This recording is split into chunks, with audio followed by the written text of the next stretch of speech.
Next example है हमारा, if A group has 4 elements show that it must be abelian.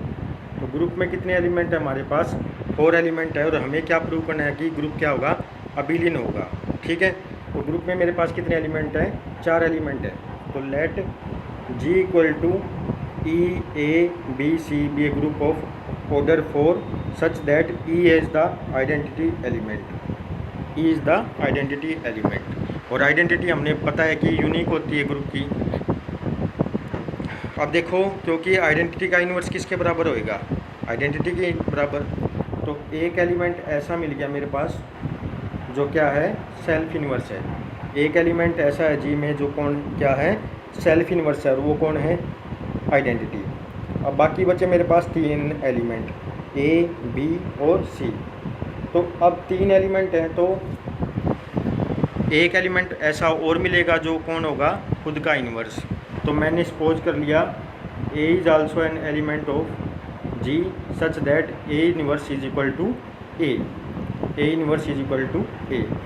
अब 2 case बन गए मेरे। फिर क्या बन गए? 2 केस।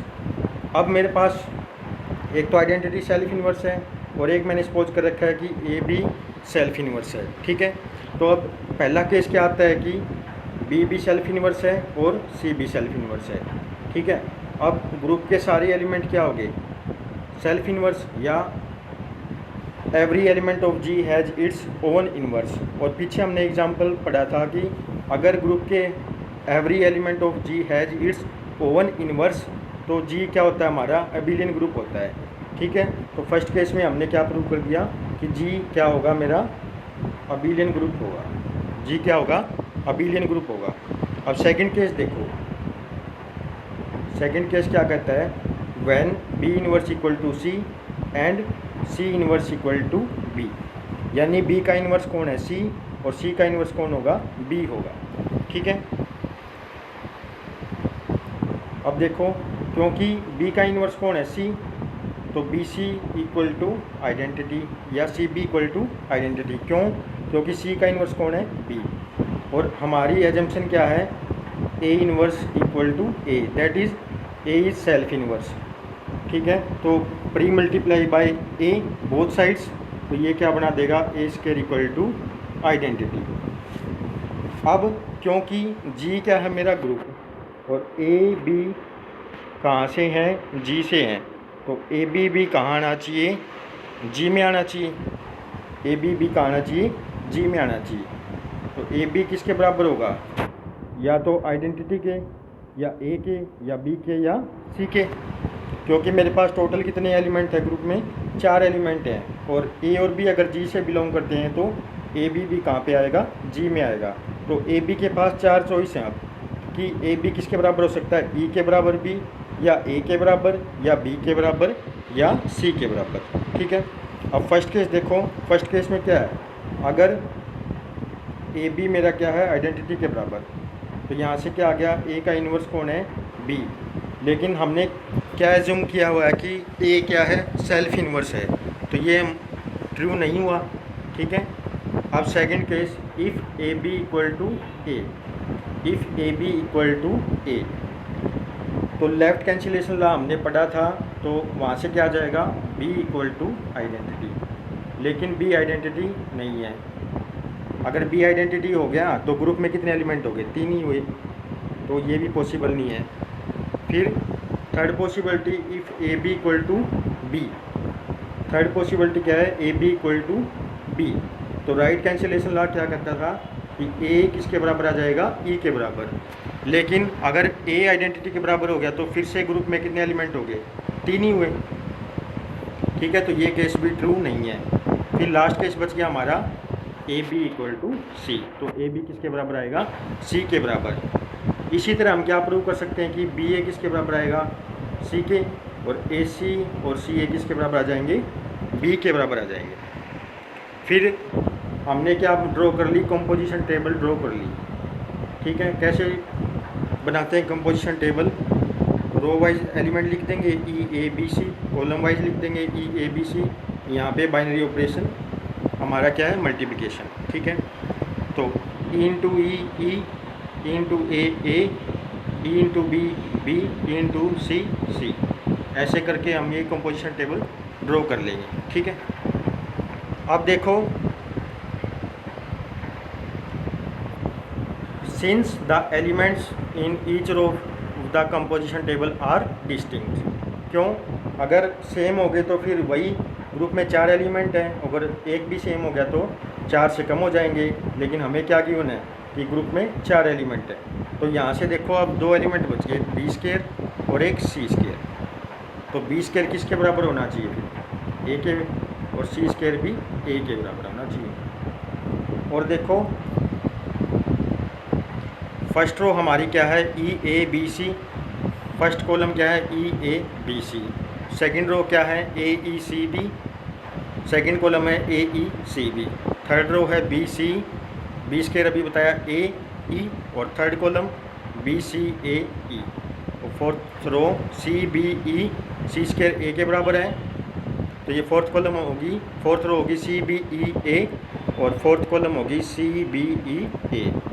क्योंकि कोरस्पॉन्डिंग रो कोरस्पॉन्डिंग कॉलम के साथ कंसाइड कर रही है, यानी सेम है, तो इसलिए हमारा ग्रुप क्या हो जाएगा? अबेलियन ग्रुप हो जाएगा। ग्रुप क्या हो जाएगा मेरा? अबेलियन ग्रुप हो जाएगा। ग्रुप क्या हो जाएगा? अबेलियन हो जाएगा। फिर नेक्स्ट एग्जांपल है हमारा, if G dot B A, if G dot B A group, solve the equation A X A equal to B in G. इस इक्वेशन को का सॉल्यूशन जी में निकालना है कि क्या आएगा हमारा। अब गिवन क्या हमें equation A dot X A equal to B, A dot X A equal to B. तो कैसे करेंगे? ए और बी किसके एलिमेंट है? जी के। तो जी के हैं तो इन्वर्स भी एग्जिस्ट करेगा, तो pre multiply by A inverse and post multiply by A inverse. Pre multiply by A inverse, तो यहाँ से क्या आ गया? फिर एसोसिएटिव लॉ लगा दिया, तो यहाँ से ये आइडेंटिटी बन गया, X A equal to A inverse B. फिर post multiply by A inverse, post multiply by A inverse, तो यहाँ से क्या आएगा? ये फिर से एसोसिएटिव लॉ, तो ये आ जाएगा X into identity is equal to A inverse B A inverse. तो एक्स किसके बराबर आ गया? A inverse B A inverse.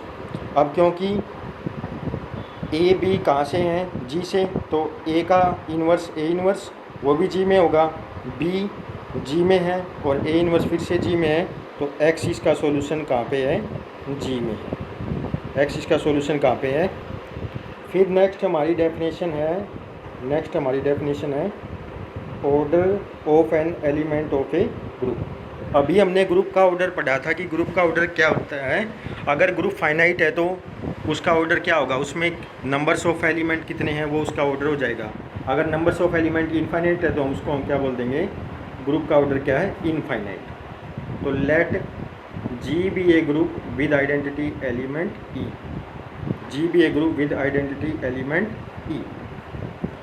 अब मेरे को क्या निकालना है? ऑर्डर निकालना है किसी एलिमेंट का। तो मैंने एक एलिमेंट उठा लिया ए, कहाँ से? जी से।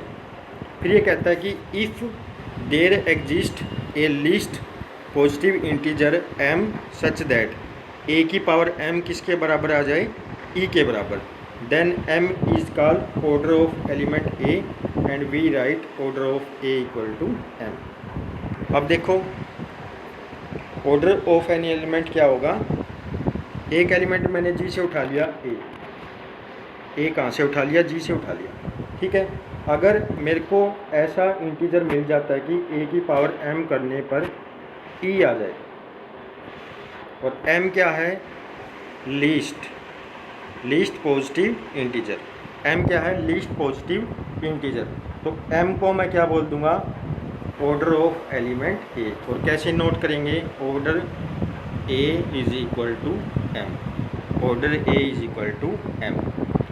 फिर अगर if there exist no positive integer m such that a की power m equal to e, m की किसी वैल्यू के लिए मेरे पास ऐसा नहीं मिल रहा, तो हम क्या बोल देंगे? a is of order infinite और जीरो। अगर कोई भी ऐसा पॉजिटिव इंटीजर m नहीं मिल रहा जिसके लिए क्या आए? a की power m equal to e आए, तो हम क्या बोल देंगे कि ए का ऑर्डर या तो जीरो है या फिर इनफाइनाइट है। ए का ऑर्डर या तो जीरो है या इनफाइनाइट है, ठीक है। एम क्या होना चाहिए, लीस्ट पॉजिटिव इंटीजर होना चाहिए। एम क्या होना चाहिए, लीस्ट पॉजिटिव इंटीजर होना चाहिए। फिर रिमार्क देखो, फर्स्ट रिमार्क देखो, if there exist a positive integer m such that a की power m equal to e. ये क्या कह रहा है कि एम क्या है, पॉजिटिव इंटीजर है, कि ए की पावर एम करने पर क्या मिल रहा है, मेरे को आइडेंटिटी मिल रहा है, ठीक है।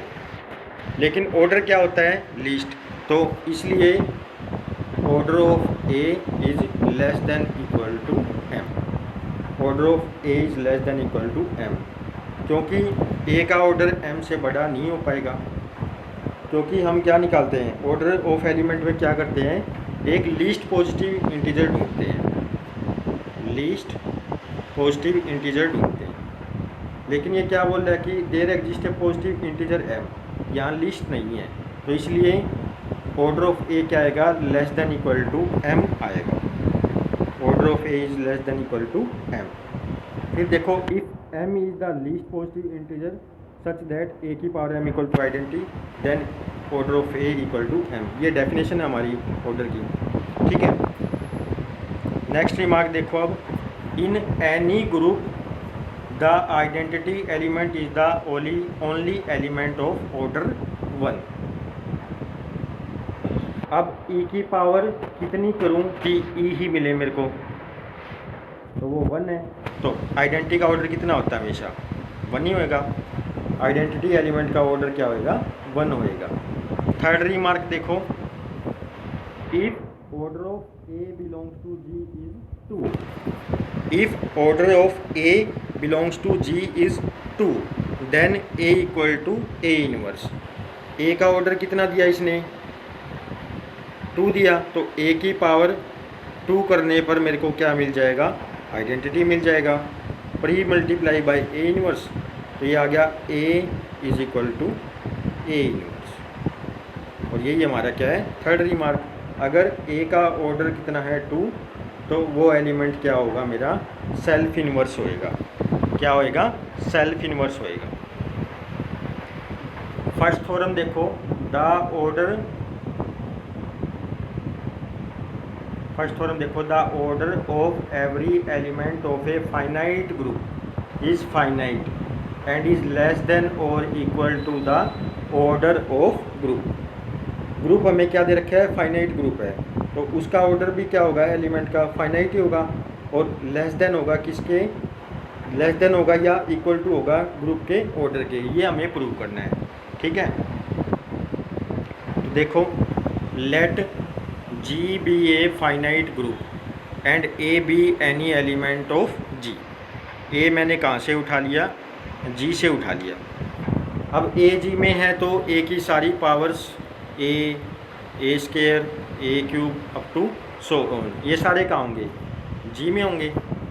ए स्केयर, ए क्यूब, ए की power 4 up to so on are all elements of g और ऑल एलिमेंट्स ऑफ जी, ठीक है।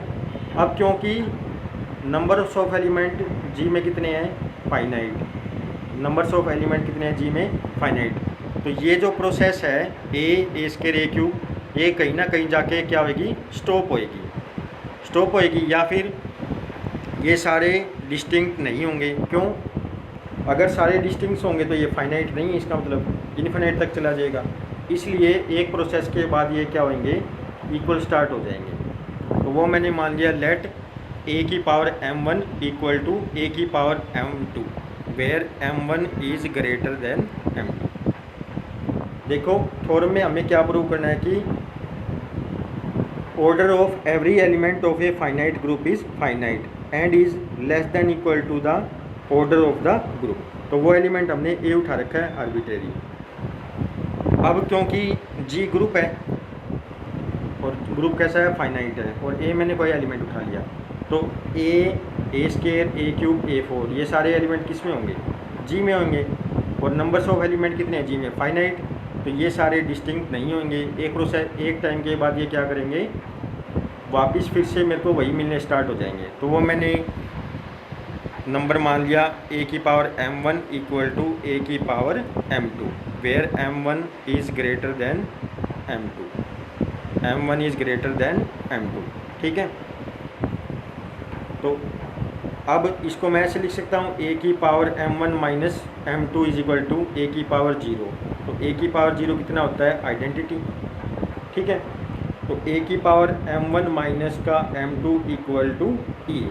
इसका मीनिंग क्या आ गया मेरे को, ए की पावर m क्या आ गया, आइडेंटिटी, वेयर m कितना है, m1 माइनस का m2, m कितना है, m1 माइनस का m2। अभी हमने रिमार्क पढ़ा था कि अगर एक पॉजिटिव इंटीजर मिल गया m सच दैट ए की पावर m किसके बराबर आ जाए, आइडेंटिटी के बराबर, तो order of a less than equal to m हो जाएगा, order of a less than equal to m हो जाएगा। ठीक है, thus there exist a positive integer m such that a की power m equal to identity, this implies order of a is less than equal to m। और m क्या है, fix है, m क्या है, फिक्स, तो ऑर्डर a क्या आ जाएगा, फाइनाइट आ जाएगा, ऑर्डर ऑफ a क्या आ जाएगा, फाइनाइट आ जाएगा। ठीक है, अब हमें क्या प्रूव करना है कि order of a is less than equal to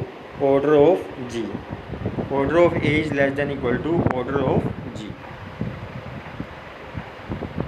तो अभी हमने यहाँ तक प्रूव कर लिया कि a का ऑर्डर क्या आ गया, फाइनाइट आ गया। तो मैंने a का ऑर्डर मान लिया कि a का ऑर्डर कितना है, n। तो a का ऑर्डर n है, तो a की पावर n करने पर क्या मिल जाएगा, आइडेंटिटी मिल जाएगा, a की पावर n करने पर क्या मिल जाएगा, आइडेंटिटी मिल जाएगा। ठीक है, अब क्योंकि a g से है तो a स्क्वायर, a क्यूब और a की पावर n ये सारे डिस्टिंक्ट होंगे। क्यों, क्योंकि a की पावर n पे मेरे को e मिल रहा है, तो ये सारे n डिस्टिंक्ट एलिमेंट्स हैं किसके, g के। अब मैंने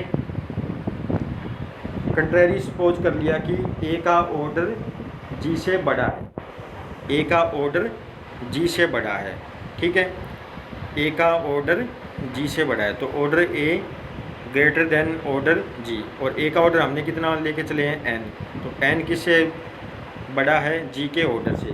तो यहाँ से क्या आ गया, numbers of element in g is less then n, numbers of elements in g less than n, यही मीनिंग है। g का ऑर्डर क्या होगा, नंबर्स ऑफ एलिमेंट, और वो क्या हो रहा है यहाँ से, n बड़ा है ऑर्डर g से। तो यहाँ से क्या हो गया है कि नंबर्स ऑफ एलिमेंट g में कितने हैं, n से लेस हैं, n से लेस हैं, तो ये सारे डिस्टिंक्ट नहीं होंगे, फिर ये कंट्राडिक्शन मिल गई हमें।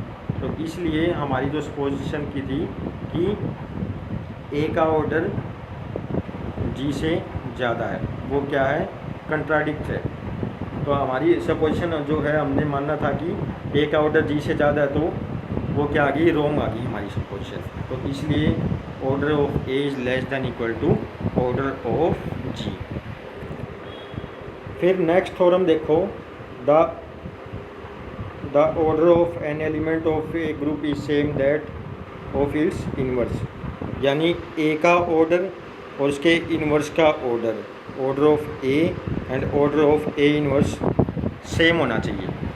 The order of an element of a group is the same as that of its inverse. ठीक है, तो मैंने एक एलिमेंट उठा लिया, let a be any element of group g, let a be any element of group g। अब मेरे को दो केस मिल सकते हैं कि a का ऑर्डर या तो फाइनाइट होगा या फिर इनफाइनाइट होगा, a का ऑर्डर या फाइनाइट होगा या इनफाइनाइट होगा। तो केस पहला ले लिया मैंने कि a का ऑर्डर क्या है, फाइनाइट है, और वो मैंने मान लिया लेट n। a का ऑर्डर क्या है, n, a का ऑर्डर क्या है, n, ऑर्डर ऑफ a मान लिया मैंने n है, n क्या है, फाइनाइट। तो a की पावर n पे क्या मिल जाएगा, आइडेंटिटी, a की पावर n पे क्या मिल जाएगा, आइडेंटिटी। अब a की पावर n क्या था, आइडेंटिटी। तो इसको मैं कैसे लिख सकता हूँ, a up to n times किसके बराबर है, e के, बोथ साइड्स क्या ले लिया, इन्वर्स ले लिया। तो a up to n times पूरे का इन्वर्स किसके बराबर आ गया, e इन्वर्स के। ठीक है, अब पिछले लेक्चर्स में एक बताया था कि ए बी का इन्वर्स क्या होता है, बी इन्वर्स ए इन्वर्स। ठीक है, तो यहाँ से क्या आ जाएगा, a inverse a inverse a inverse up to n times, और आइडेंटिटी क्या होती है, सेल्फ इन्वर्स। तो ई इन्वर्स किसके बराबर आ जाएगा, ई के। तो ये आ गया ए इन्वर्स की पावर एन आ गया मेरा आइडेंटिटी। ए इन्वर्स की पावर एन क्या आ गया, आइडेंटिटी। तो एन एक पॉजिटिव इंटीजर मिल गया जिसपे क्या आ रहा है, ए इन्वर्स की पावर एन करने पर आइडेंटिटी मिल रहा है हमें। ठीक है, तो order of A inverse less than equal to N, less than equal to N, और एन क्या है, फाइनाइट, फाइनाइट लेके चले हैं। तो यहाँ से ऑर्डर ए इन्वर्स क्या आ गया, फाइनाइट आ गया। क्या आ गया, फाइनाइट आ गया। तो लेट कर लिया मैंने order A inverse equal to M, A inverse equal to M. और अभी क्या बताया था कि ए इन्वर्स का ऑर्डर कितना है, less than equal to N, और हमने क्या मानना है कि ए इन्वर्स का ऑर्डर है एम। तो एम किससे लेस देन इक्वल टू होगा, एन से। एम किससे लेस देन इक्वल टू होगा, एन से। अब देखो ए इन्वर्स का ऑर्डर एम मान लिया, तो ए इन्वर्स की पावर एम पे क्या आ गया, आइडेंटिटी। ठीक है, इसको कैसे लिख सकते हैं हम, a inverse up to m times is equal to identity.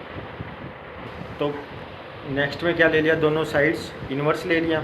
ठीक है, तो इन्वर्स को कैसे खोलते हैं, पीछे रिजल्ट बताया था कि ए इन्वर्स का इन्वर्स कौन होता है, ए ही होता है। तो यहाँ से आ गया फर्स्ट टर्म आ गई, ए इन्वर्स का इन्वर्स ए इन्वर्स का इन्वर्स ए इन्वर्स का inverse a up to m times, और आइडेंटिटी सेल्फ इन्वर्स है तो ये आइडेंटिटी आ गया। तो यहाँ से a up to m times, तो ये आ गया ए की power m equal to identity, a की power m equal to identity. लेकिन ए का ऑर्डर कितना है, एन लेके चलिए हम स्टार्टिंग में, और ए की पावर एम क्या मिल रहा है हमें, आइडेंटिटी। तो एन किससे लेस देन इक्वल टू होना चाहिए, एम से। पहले हम प्रूव कर चुके हैं कि M less than equal to N है, अब हमने प्रूव कर दिया N less than equal to M है। तो यहाँ से क्या मिल गया मेरे को, एम बराबर एन। क्या मिल गया, M is equal to N, M is equal to N. M order माना था हमने ए इन्वर्स का, एन किसका ऑर्डर था, ए का। तो और एम और एन बराबर आ गए, तो इसका मीनिंग क्या है कि A and A inverse have same order, order of A is equal to order A inverse. ठीक है।